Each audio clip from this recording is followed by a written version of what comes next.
Jai Shri Mataji.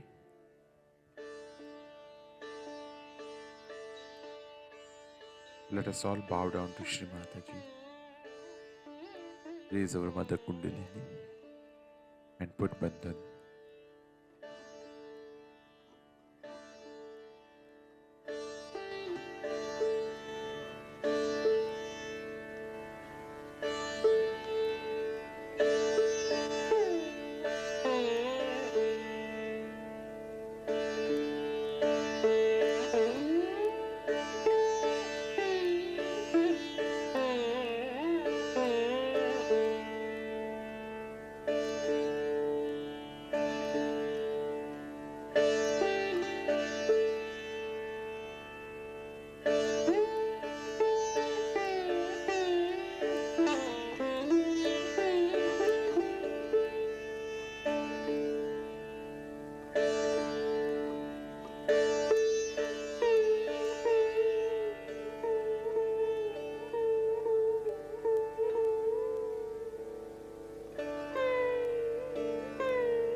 Shri Ganesh Mantra.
Let us now listen to Shri Mataji's speech.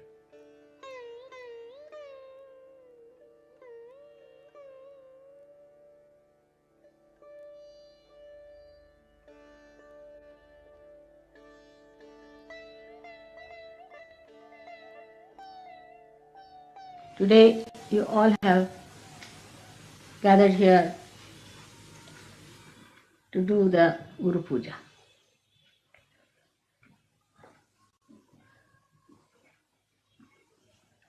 Your Guru is a mother first and then a Guru. And that has given me a greater help. We have had before also many Guru Pujas, mostly in England. And you should wonder why Mother always somehow is doing Guru Puja in London. The time falls in such a way that it is in Guru Puja. I am here during that time. I have to be in London. So many years we have been doing Guru Puja in England.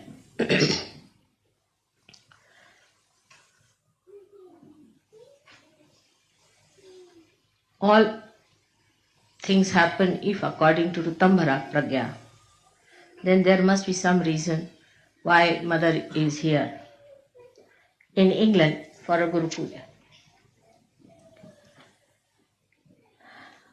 it is stated in the Puranas that the Adi Guru Dattatreya worshipped Mother along the banks of the river Tamasa. Tamasa is the same as your Thames is. And he himself came and worshipped here. And the Druids, those who had the manifestation of the Stonehenge and all that, are originated from that time in this great country of Shiva or the spirit.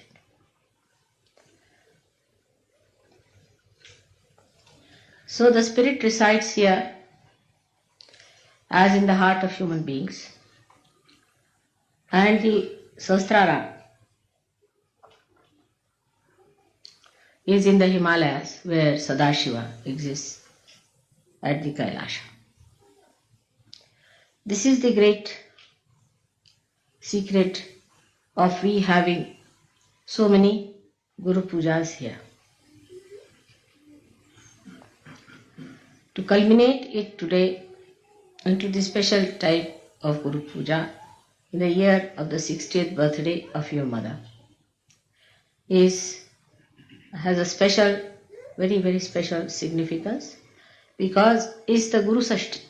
It's the 60 years of your Guru has been celebrated today, and that's how it's a very big occasion that you all have gathered under the influence of again Ritambhara Pragya.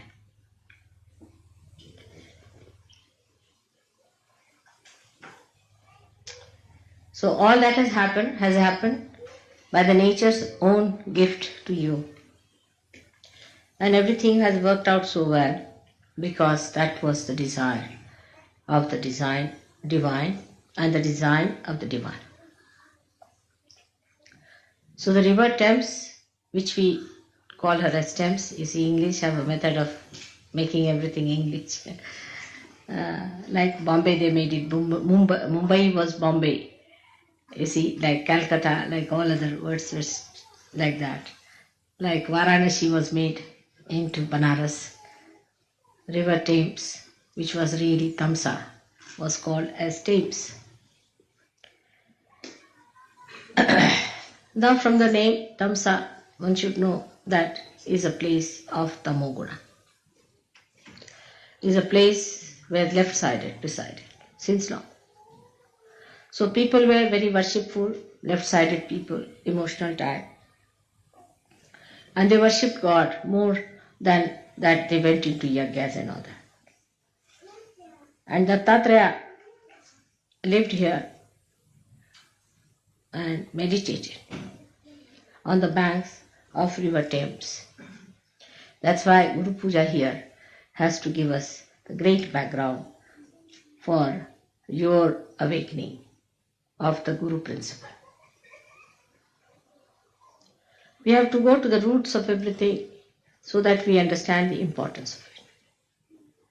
Unless until you know the roots and the traditions behind, you cannot understand the depth, the gravity, the intensity of any puja. Today we have gathered here to do the Guru Puja.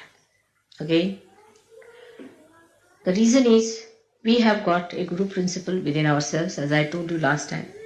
And also I have given elaborately the 10 commandments as expressed within us, which are describing the different types of essences within us.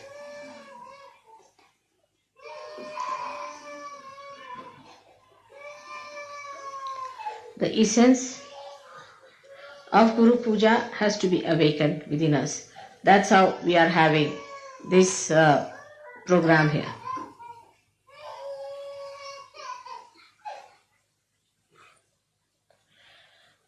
Now, it is important that we have to establish the dharma within us. Without the dharma, you cannot have the ascent. And as I have told you before, that the cleanliness of your being depends on how much dharma you follow religiously. At the time of Moses, it was worked out, and all the rules and regulations were created for realized souls. But as I read in one of the books, it was very good, because if I had said this, people would not have believed that it had to be changed. I think during the speech the children should not be here. It's better to take them out. After the speech you can bring them along. Those who make noises. Those who are quiet is alright, but those who are making noises, better to be. If they are going to make noises, better to be out or near the door, so that if they make noises you can get out. So there is no disturbance. During the puja is alright. You could be at the gate, door, or some place from where you can go. So the laws and regulations that were given to human beings were actually for the realized souls who would understand. But when Moses must have discovered the way human beings are, he must have changed them to very strict rules, because with human beings as they are, one has to be extremely strict. They can't understand anything but fear. If you have a stick in your hand, you can put them back. Without that stick, human beings won't listen. They are only alright if there's a fear. Now if you see today, the condition of all the nations, those who are having leaders or prime ministers or presidents, they are all people extremely strict, very dominating, and very dry. And normally people like such people. Even Hitler succeeded because of that nature. So the character of a guru so far has been of a very strict nature for people who are not realized. Normally a good guru, Sadguru, he doesn't like to talk to people much. They throw stones, or they don't like to talk to people who are not realized.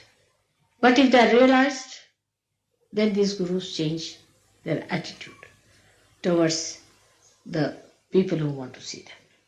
There's a tremendous difference between a person who is realized and non-realized in the protocol of God. A man may be the king or anything, he'll be asked to sit outside. It has nothing to do with what position you enjoy. As long as he is a realized soul and not possessed, he is given the highest position. But if you are possessed, then also the guru will tell him that you get out from here, first get rid of your position and then come. And all these strict rules were there, that such and such person must be killed, such and such person must be given a punishment of cutting the hands, cutting the feet, even absolutely destroying the eyes. This was done because they were not realized souls. It was a great realization of Moses, I think, that he took to the another kind of law which is known as Shariat now, and that's what the Muslims are following. In a way it's good, I think, because people who are now normal people really deserve such a rule. But it should not be so fanatical that you cannot discriminate between a realized soul and non-realized soul. Now, the guru within you will be awakened if you are strict with yourself. That's one point is very important. Unless and until you are strict with yourself, the guru will not be awakened with you. People who are lazy lumps, who cannot sacrifice anything, who are very fond of comfort, can never be gurus. Take it. They can be good administrators, they can be anything, but never a guru. A guru should be willing to live the way he has to live. He should be able to sleep on stones. He should be able to sleep under any circumstances. Not that the disciple should force on him, but it should be his own nature that he can adjust himself. Comfort cannot crawl on a guru. Now those who want your Guru principle to be awakened must know that you should not ask for comfort. Even for a thing like that, yesterday you saw the dancing. One has to do real tapasya. Intensive tapasya you have to do. You cannot learn even a thing like dancing without going into a penance about it. So a guru has to go through a penance is important. Sahajogi need not go, but a guru sahajogi has to do it. We have to have penances. And the penance can be any kind of desire you have. Say, supposing you are very fond of food. Just don't eat the food that you want to eat. If you are very fond of sweet food, then eat something very bitter, raised to power 108.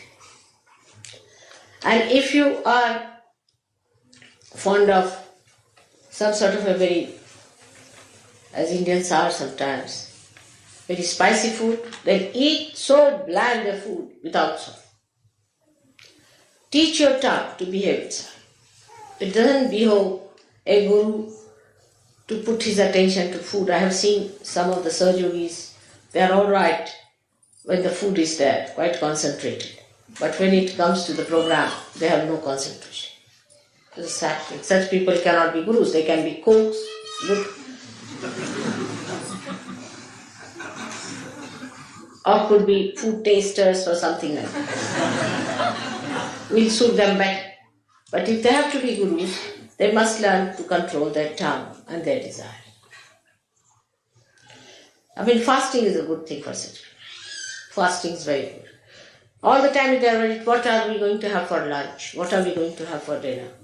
Such people cannot have their guru principle awakened, neither they can be gurus. So please be careful. The guru must have control over the tongue. He must know when to get angry and when to be gentle. He must know what to say when, how much to say. That's why many gurus have been way more effective by not speaking. Silence is the best way you can help others. But when it comes to explaining Sahaja Yoga, you should speak. But I have seen with some people, they are very eloquent when it comes to nonsensical things. But when it comes to Sahaja Yoga, they don't know anything about Sahaja Yoga. So you have to be the master of Sahaja Yoga if you have to be a guru. Not only in talking, but in your behavior, in everything. And the karamat is the, I don't know if you use charismatic word, charismatic they call it, or you say the one how to do it, how to raise the kundalini, how to put it at the sahasrara, how to break the sahasrara, all these things you must know how to spend your knowledge. Is Bini Yoga in Sanskrit. Guru principle is awakened in a person when he himself has achieved something. Imagine a half-baked guru going along talking as a guru. He'll end up as a disciple ultimately. So you have to be master of your own. But when the guru principle comes in, you have to give it to others. It's a question of giving it to others. So you have to be at a higher level to give to others. Have to be at a very high level. If you are attached to money, if you are attached to food, if you are attached to mundane things of life, you cannot give. Now the higher state than that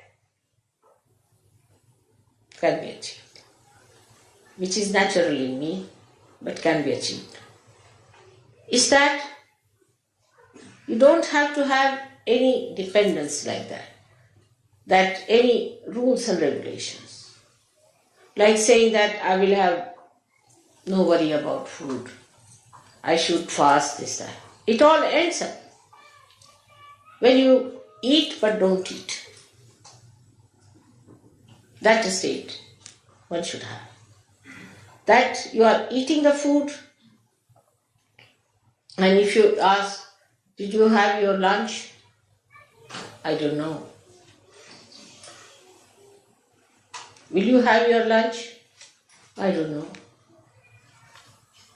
Absolutely indifferent to the problems of the body. Where did you sleep? I don't know.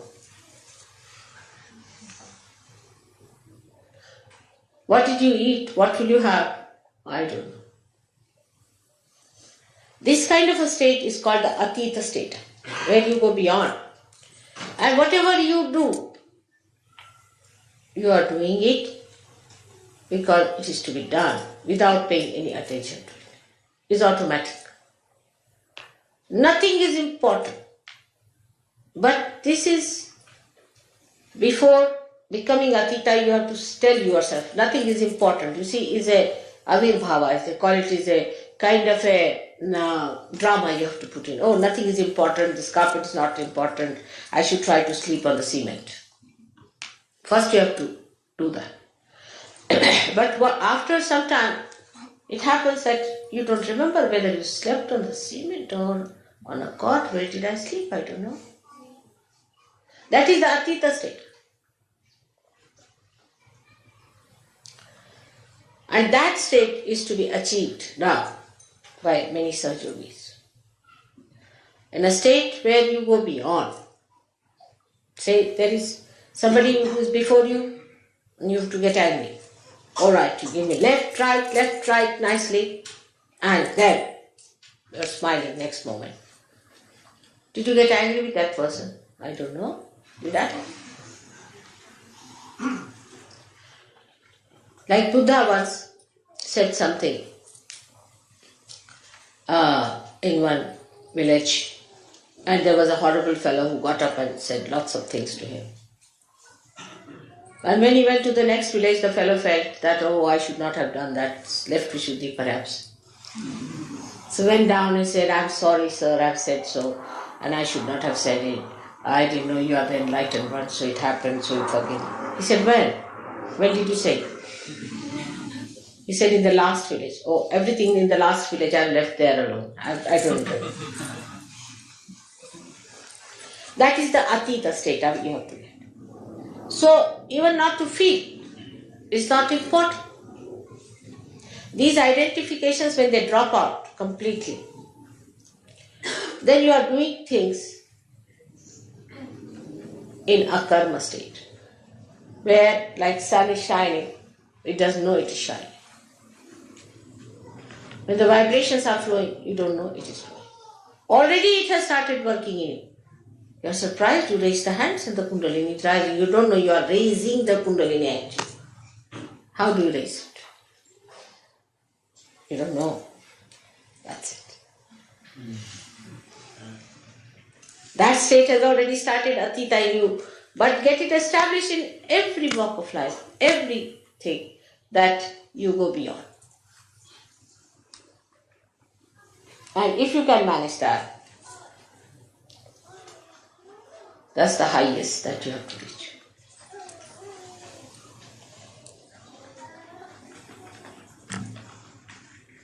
Now, with the incarnations, it's very different. It's the other way around. Everything is the other way around. They don't have to do any tapasya.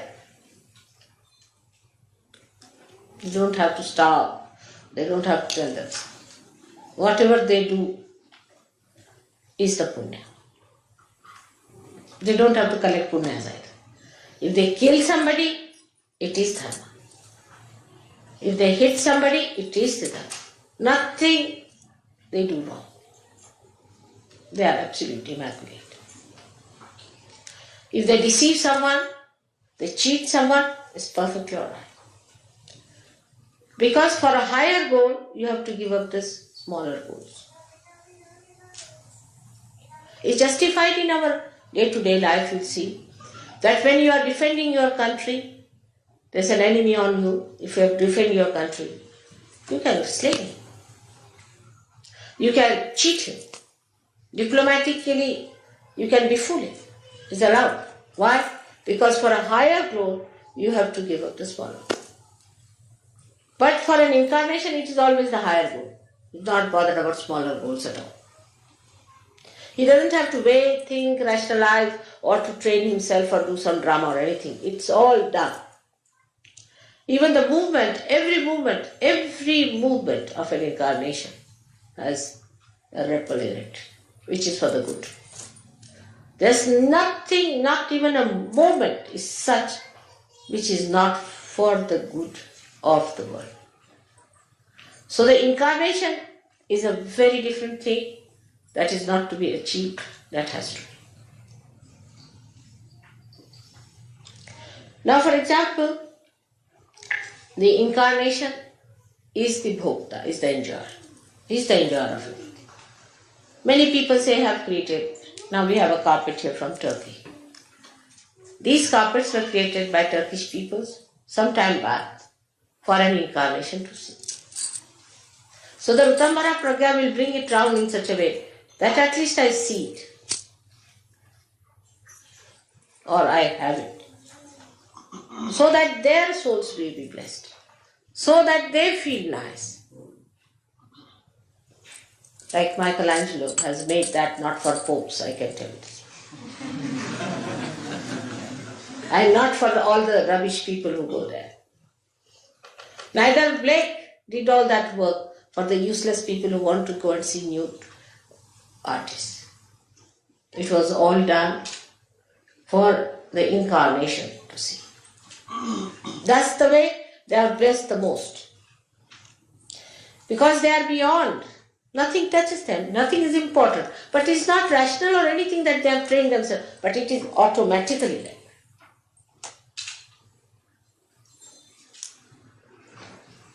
Like Sri Krishna had to marry 16,000 women. Can you imagine? In those days of monogamy, he would be prosecuted 100 times. The reason was he has 16,000 powers. And he was to be born with those 16,000 powers on this earth.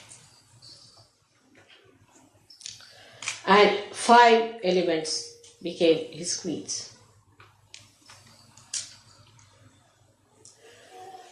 He had to do some justification to have them around. And as I have now Sajogis whom I have given realization. So automatically I am your mother is established. But for him there was no way out but to marry his 16,000 powers. Also he married, but he was never married. He was a bachelor out and out all his life.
Mahamantras.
Thank you, Shimataji, for this beautiful meditation.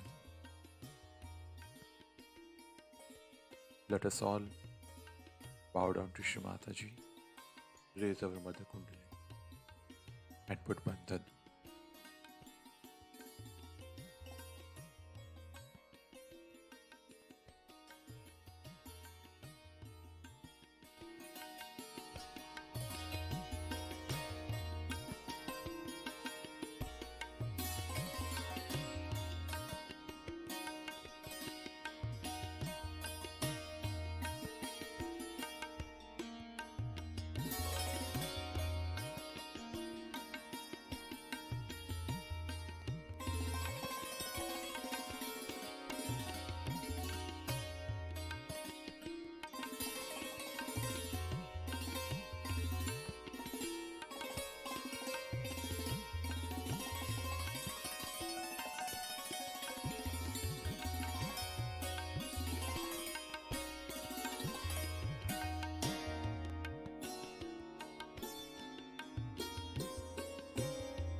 We will continue tomorrow morning, same time.